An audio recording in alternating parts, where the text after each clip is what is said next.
Hey guys, welcome back to my channel. My name's Jessica Ward King, also known as the Stigmacrusher.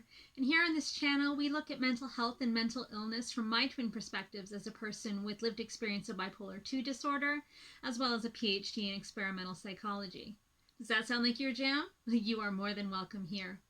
Please remember to hit that subscribe button. It grows our community and really helps out the channel. And hit those like buttons as well. If you want to be notified every week when I post, hit that notifications bell. And with that, let's get stigma crushing for this week.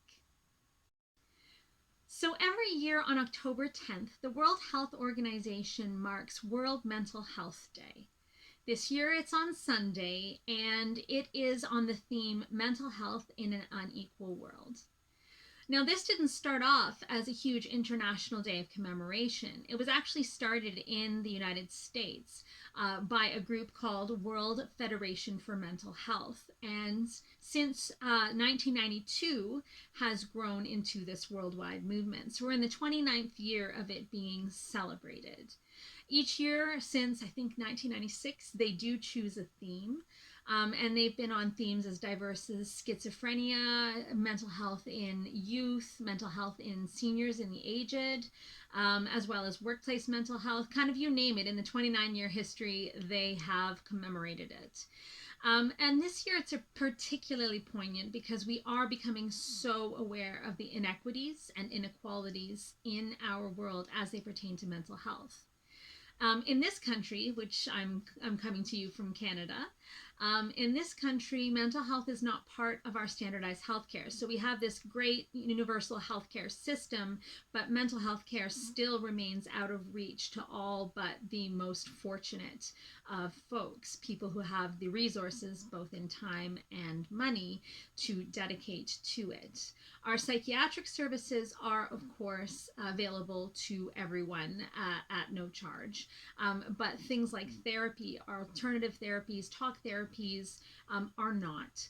A lot of the medications that are used in psychiatry are not available to those who cannot afford to pay the sometimes exorbitant prices for them.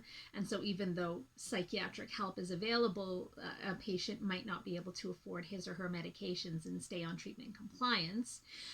So really, it's kind of a mess here in Canada as well as other places in the world in terms of, those top, I wouldn't say 1%, but let's say top 10% of people being able to afford in time and in money the resources they need to get care, while the rest of us, or the rest of the world, do not have that luxury. Now, I am one of the fortunate, and I do have a lot of luxuries and privileges, and I'm not going to pretend that I don't.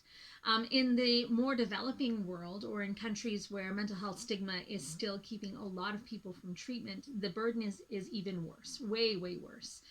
When you are trying to resettle refugees, when you have a country that's in political decline or catastrophe, mental health care seems like the last thing you can afford to spend money on, even though really we know that in terms of human suffering and humans being able to really perform at their best, it should be one of the top members of things that people are worrying about. So we really have to turn this unequal world around in terms of mental health care. But one thing I also wanted to make clear is that this is World Mental Health Day. They often deal with issues of mental illness as well. And in Canada, this marks the end of Mental Illness Awareness Week, which ran from the 3rd to the 9th. And World Mental Health Day often falls within or on the week of Mental Illness Awareness Week in Canada. And this is actually what a lot of people think of as a duplicate week. Why do we have another Mental Health Week? Mental Health Week here is celebrated in May. And the answer is we don't. This is Mental Illness Awareness Week. Mental health and mental illness are not the same thing. And you've heard me say this before on my channel. Particularly during the COVID pandemic, we've heard a lot about mental health and self-care and making sure you get your checkup from the neck up and making sure you take care of your mind and your soul and your body. But we haven't heard a whole lot about mental illness and the pandemic, about how to adequately manage your own mental illness. when you now have limited capacity to be in the presence of a therapist or a therapeutic relationship, when you maybe aren't able to go to the hospital for your outpatient psychiatric visits. How do people with mental illness cope in the pandemic? And how do people with mental illness cope in this unequal world? So it's not just the mental health portion, which is keeping us all healthy, keeping us, in a state of mind where we can be our best. But what about folks who are actually struggling with mental illness in this world? I think that most of the problem, well, let's say half the problem, is due to the fact that we all have mental health. Every single person has mental health, and it can be either doing well, somewhere in the middle, or quite poor. That is not the same thing as mental illness, which only a smaller percentage of the population can be expected to have, and recent estimates are at about 20%. So 1 in 5 of us will have a diagnosable mental illness.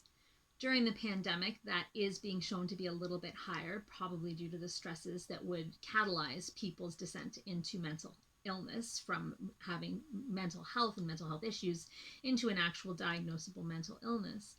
But about 20% of us can be expected to have mental illness in our lifetimes, all things considered. And so when you're trying to appeal, when you're trying to reduce stigma in the population, it's really attractive to target mental health because it's something we all have. We can all relate to it.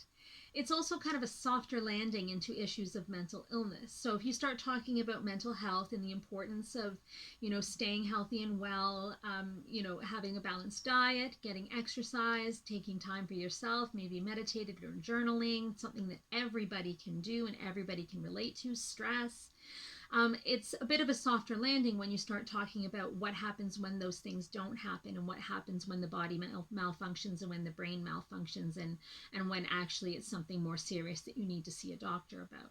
So it is a bit of a softer landing, and I'm all for that because the stigma is still huge and people get a little icky about talking about depression and anxiety and schizophrenia and bipolar disorder and personality disorders and so on and so forth. People are still quite stigmatizing and quite uncomfortable about it. But mental health is that softer landing. The problem comes when the softer landing never actually makes it to the tarmac. So when we start talking about mental health and we never segue into talking about mental illness and normalizing mental illness as well. So doing a lot of normalizing of mental health is good and it paves the way. But we need to make sure we are talking about mental illness so that folks can see the signs, know what's happening, and get help either for them or for a loved one. And that help can look like a variety of things, from cultural interpersonal supports to medicine. But it all starts with reducing the stigma and having people recognize their mental illness for what it is and then going and getting the help that they need. Mental illness is a huge blight on our society, and indications are that it's even getting worse as time goes on. As we overpopulate the earth, as our resources diminish, as there's a bigger gap between the rich and the poor, it's only getting worse. And what's 1 in 5 now may in our grandchildren's time be 1 in 4, maybe before that some indications are. So while I say only 20% of us are expected to struggle with mental illness in our lifetime, that's 20% of us. That's 1 in 5. So remember, if you have 5 Facebook friends, well, let's say if you have 4 Facebook friends and all 4 of them are okay, what does that say for you? It's a bit of a joke, but odds are, if there are 5 of you in a group, 1 of you is expected to struggle in your life with mental illness. And it's a pretty safe bet that you know at least 5 people. It's probably a pretty safe bet that you have at least 50 or maybe more, maybe hundreds of people in your Facebook or Instagram or TikTok or whatever following you and that you're following. Think of all the people that you know. And a lot of people will still say to me, well, Jessica, I know we all have mental health, but I don't really know anybody with mental illness. And I say, yeah, you do. It's the stigma. Everybody's hiding behind their masks and pretending that they're just fine. Everybody on Facebook looks like they're doing great and living their best life. Everybody on Instagram looks like they're fabulous, and TikTok, they're having a great time. And secretly and stigmatizedly behind that facade are people who are struggling with mental illness. And if you're one of them, I say to you, please recognize it for what it is, an illness that you can take some ownership over and control over and get the help that you need. There should be no stigma to mental illness. 1 in 5 of us is enough. And there's no shame. There's no fear that belongs in mental illness. Most mental illnesses are extremely treatable. Most people with mental illness can gain good quality of life, can gain what we call recovery, a process that doesn't necessarily end at any given point of I'm now recovered, but instead persists throughout life in stages of I'm doing better with my mental illness and I'm doing worse with my mental illness. A lot of people will have one episode of mental illness and recover. So it's not a death sentence by any stretch of the imagination, and there's nothing to be ashamed of. I know I'm preaching to the choir, people who are here on my Stigmacrusher channel. That's what we do here. We try to crush the stigma. And so remember, on this World Mental Health Day, remember about mental illness as well. And try to give a shout out to it whenever you can.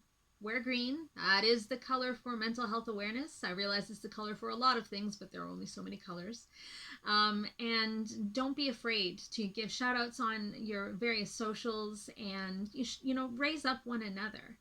Because yes, we all have mental health, but 20% of us have mental illness, and we all love someone with mental illness. That's it for this week. I wanted to make it short but sweet, and happy World Mental Health Day, and I will see you again next week. Take care. Bye. Stigmacrusher.